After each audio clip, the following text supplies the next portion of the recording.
قدیم شہر کے ایک ویران منزل میں ایک عجیب واقعہ رونما ہوا۔ کہا جاتا ہے کہ وہاں کبھی کسی نے دروازہ کھلتا نہیں دیکھا۔ ایک رات ایک جوان نام عمر نے اس منزل ہے کہ قریب جانا طے کیا۔ وہ جوں قریب جاتا رہا، ہوا زیادہ تیز ہوتی گئی۔ دروازہ خود بخود کھل گیا اور اندر سے ایک گہرا سیاہ دھواں نکلنا شروع ہوا۔ عمر کے قدم خود بخود اندر بڑھنے لگے۔ اندر ایک بہت بڑا ہال تھا جس کی دیواروں پر پرانی تصویریں لگی تھیں۔ اچانک ایک آواز آئی، تم نے ہماری دنیا میں قدم رکھ دیا ہے۔ عمر نے پیچھے مڑ کر دروازہ دیکھا، لیکن وہ بند ہو چکا تھا۔ وہ کہیں بھی بھاگ نہیں سکتا تھا۔ ہلکی سی روشنی میں ایک سایہ دکھائی دیا جو آہستہ آہستہ قریب آ رہا تھا۔ عمر نے چلا کر کہا، کون ہے تو؟ سایہ بولا، میں وہ ہوں جو اس دروازے کے پیچھے صدیوں سے قید ہوں۔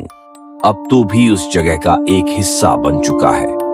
عمر نے اس سایہ کی بات سن کر ایک قدم پیچھے ہٹایا، لیکن وہ اس کے قریب آتا گیا۔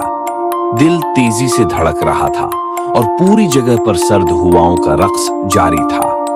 سایہ اچانک رک گیا اور کہا، تجھے جانا ہی ہو، لیکن ایک شرط ہے۔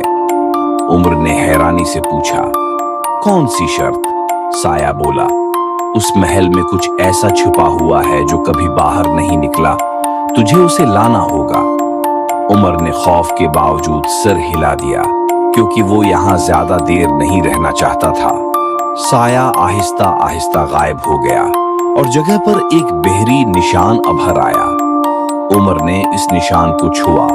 اچانک زمین دھڑام سے کھل گئی اور وہ اندر جانے لگا۔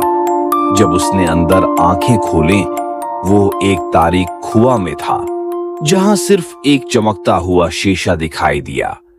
جب وہ اس کو اٹھانے لگا تو ایک خوفناک آواز آئی، مت چھوڑ، ورنہ تجھے کبھی باہر نکلنے نہیں دیا جائے گا۔ کیا عمر اس خوفناک اور پر اسرار جگہ سے نکل سکے گا، یا وہ ہمیشہ کے لیے قید ہو جائے گا؟ جاننے کے لیے اگلی قسط کا انتظار کریں۔